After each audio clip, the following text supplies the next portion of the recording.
चलिए आज चलते हैं खेतपुर गांव की एक कहानी में। एक ऐसी कहानी जो अंधविश्वास, बदले की आग और एक बहुत ही भयानक श्राप के इर्द गिर्द घूमती है। ये उस गांव की दास्ता है जहां सच और झूठ के बीच की लकीर लगभग मिट चुकी थी। कहानी की शुरुआत होती है एक जबरदस्त सूखे से। सोचिए 3 महीने गुजर चुके थे।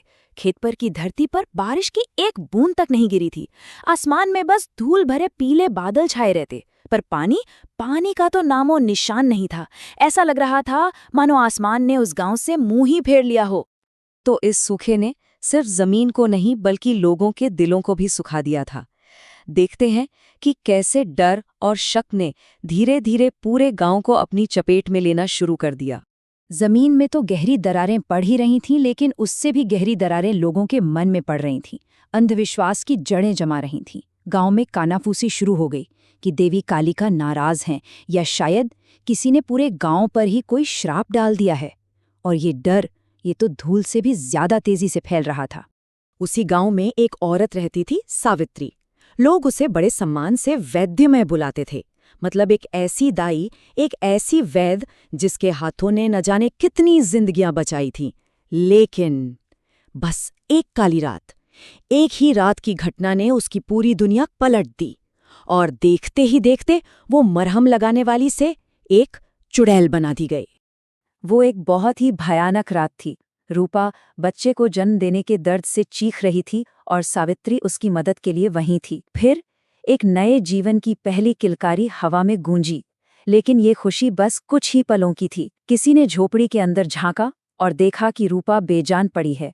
उसके होंठ नीले पड़ चुके थे। बस इतनी सी देर में भीड़ ने बिना सोचे समझे, बिना कुछ जाने सावित्री को हत्यारिन और चुड़ैल घोषित कर दिया। सावित्री चीखती रही, अपनी बेगुनाही की दुहाई देती रही, लेकिन उसकी एक न सुनी गई। और जैसे ही गुस्साई भीड़ ने उसकी झोपड़ी में आग लगाई, उसने जलती हुई आग को देखते हुए कहा, याद रखना, जब सच को जलाया जाता है तो उसकी राख हमेशा कुछ कहती है। और इसी राग से कहानी का एक नया और भी ज्यादा अंधेरा अध्याय शुरू होता है। गांव से निकाली जा चुकी सावित्री अब मरहम लगाने वाली नहीं, बल्कि बदला लेने वाली थी। सावित्री ने जंगल के बीचों बीच पुराने कालिका मंदिर के खंडरों में जाकर पनाह ली। ये वही जगह थी जो कभी उसे शांति और सुकून देती थी, लेकिन अब यही जगह उसके बदले की आग का केंद्र बनने वाली थी। वहीं उन खंडरों में उसने एक भयानक अनुष्ठान किया। उसने गीली मिट्टी से एक पुतला बनाया और उसमें गांव के मुखिया की पत्नी के बाल और उसके कपड़ों का एक टुकड़ा मिला दिया। फिर उस पुतले के सीने पर कोयले से एक श्राप लिखा, उसके गले में कसकर एक काला धागा बांधा और उसे मंदिर के फर्श के नीचे एक गड्ढे में दफना दिया। और उस पुतले के सीने पर कोयले से लिखे वो शब्द ही दिल दहला देने के लिए काफी थे। लिखा था, तेरा सुख मेरी प्यास। मतलब बदला अब सिर्फ गांव से नहीं, बल्कि सीधा मुखिया से था।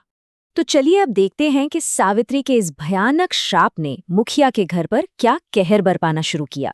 सबसे पहले तो मुखिया के घर में एक अजीब सड़ी हुई बदबू फैल गई, जैसे मानो कोई जानवर मर गया हो।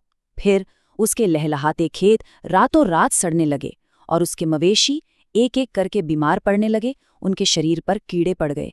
उसकी सारी की सारी दौलत अब मिट्टी में मिल रही थी। लेकिन श्राप का जो सबसे क्रूर असर हुआ, वो मुखिया की पत्नी लता पर हुआ। उसके काले घने बाल गुच्छों में टूटकर तकिए पर गिरने लगे। उसके हाथों पर अजीब से नीले हरे निशानों भर आए, जो छूने पर बर्फ की तरह ठंडे महसूस होते थे। और रातें तो जैसे नरक बन गईं। हर कुछ घंटों में घर में उसकी दर्दनाक अमानवीय चीखें गूंजती थीं।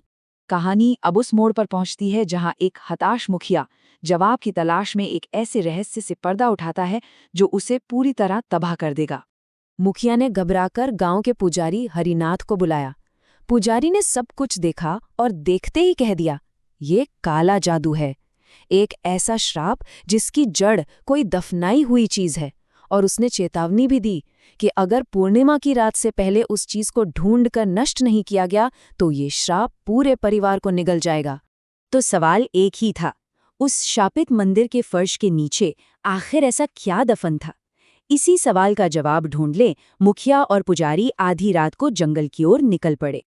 और जब उन्होंने उस जगह को खोदा तो उन्हें वो चीज मिल गई। मिट्टी का बना एक छोटा सा पुतला जिसमें लता के बाल गुंथे हुए थे और वो उसके ही पुराने दुपट्टे में लिपटा हुआ था। लेकिन सबसे डरावनी चीज थी उसके गले में बंधा वो काला धागा जिसमें खून की एक बूंद जैसा एक लाल मोती पिरोया हुआ था। और अब हम पहुंचते हैं कहानी के अंतिम और सबसे दुखद पड़ाव पर, जहां एक श्राप को तोड़ने की कोशिश एक और भी बड़ी त्रासदी को जन्म दे देती है। मुखिया ने उस पुतले को खत्म करने की हर कोशिश की। जैसे ही उसने अपनी मशाल को पुतले के पास किया, आग अपने आप बुझ गई। उसने उसे पत्थर से तोड़ने की कोशिश की, लेकिन वो टूट नहीं सका। असल में उसकी हर कोशिश उस श्राप को और भी ज्यादा मजबूत कर रही थी।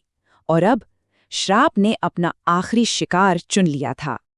अगली सुबह मुखिया के घर से एक दिल दहला देने वाली चीख गूंजी। लता अपने बिस्तर पर मृत पाई गई। उसके हाथों पर बने वो निशान अब गहरे काले पड़ चुके थे और इसके बगल में वही मिट्टी का पुतला पड़ा था, लेकिन अब उसकी गर्दन जलकर राख हो चुकी थी। कहानी का सबसे भयावह मंजर तो अंत में आता है। मुखिया घर के एक कोने में बिल्कुल टूट कर बैठा है और अपने आप से कुछ बड़बड़ा रहा है। उसके हाथों पर अब भी उस पुतले को खोदकर निकालने वाली मिट्टी लगी हुई है। वो अब उस नाइंसाफी की कीमत चुका रहा था जो उसी की भीड़ ने की थी। ये कहानी हमें आखिर में सावित्री के उसी सवाल पर लाकर छोड़ देती है, कौन सच में जिंदा है और कौन मरा हुआ। एक ऐसा सवाल जो हमें न्याय, जीवन और मृत्यु के असली मतलब के बारे में सोचने पर मजबूर कर देता है।